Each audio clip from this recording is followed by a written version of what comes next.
मेहंदी प्यार वाली हाथों पे लगाई, हर मेरे बात करना बसाओगी।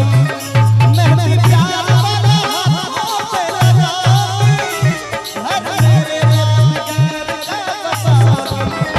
तेरे घर वाला तेरे बनारस वाले आई एम नॉट बनारसी।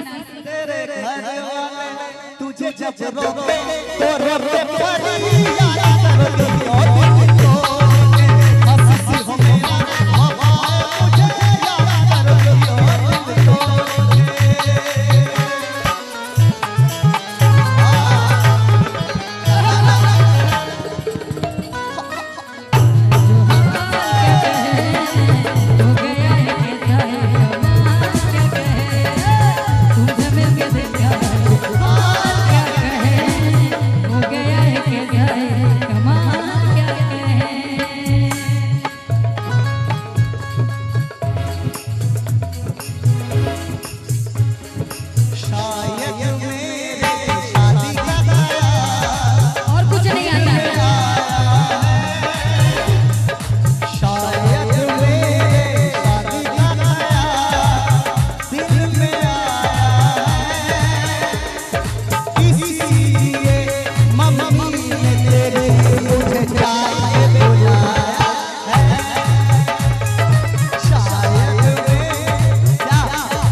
अच्छा दिल खुश हो गया, मेरा नहीं हुआ, मेरा दिल खुश नहीं हो रहा है। अच्छा कहना है लास्ट में कहना है क्या? बेबी जवाना सामने आ गया, बेबी जवाना सामने आ गया और जवानी से टकराए और जवानी से टकराए। आँख उनकी लड़ियों में मेरी आँख से, आँख उनकी लड़ियों में मेरी आँख से देख कर ये लड़ाई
पत्नी अपने पति से कहते हैं, पति कहते हैं अपने पत्नी से बड़ी प्यारी सी लाइन कि तेरी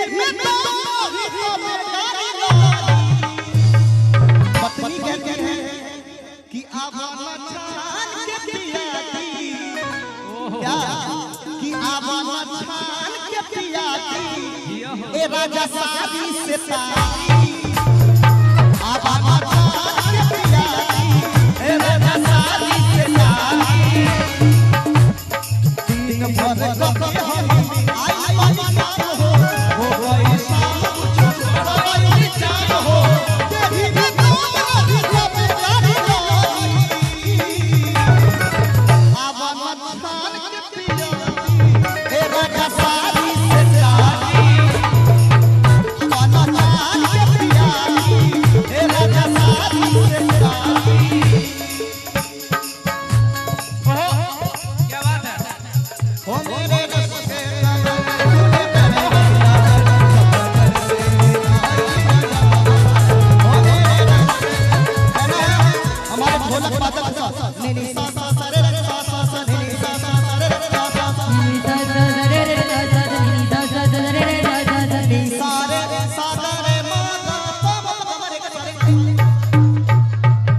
हो मेरे रब से कमर तुझे पहली नजर जब नजर से मिलाई मना हो मेरे रब से कमर तुझे पहली नजर जब नजर से मिलाई मना हो मेरे रब से कमर तुझे पहली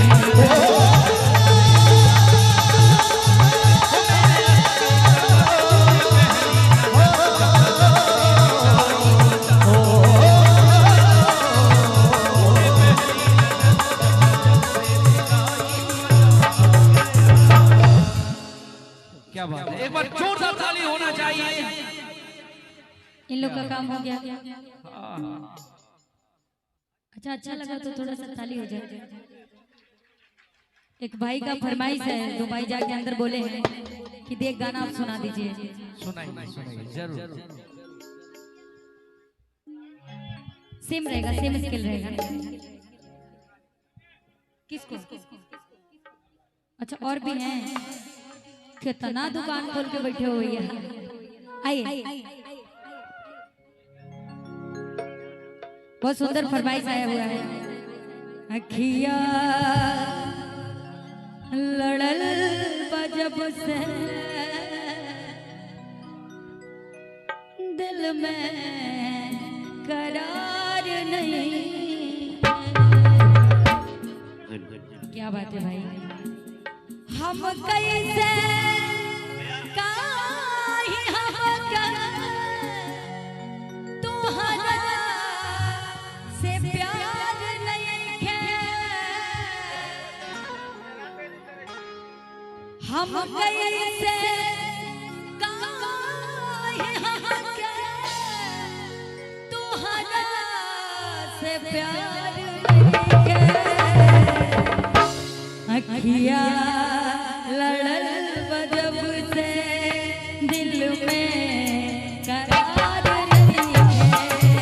अखिया लड़ल बजब से दिल में करार नहीं है। हम कैसे काहे हमका तुहरा से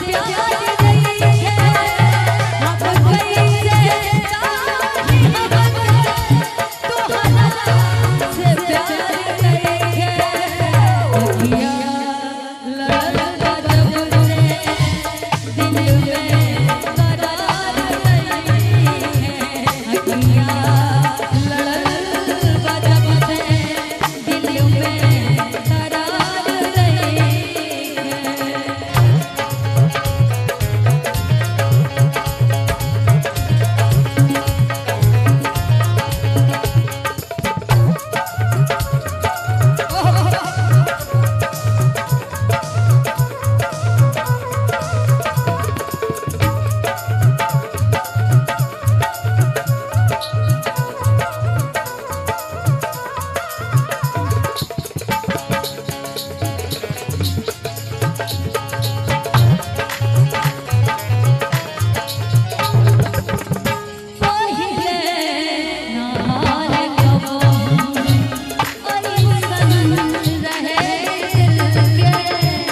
तोहरे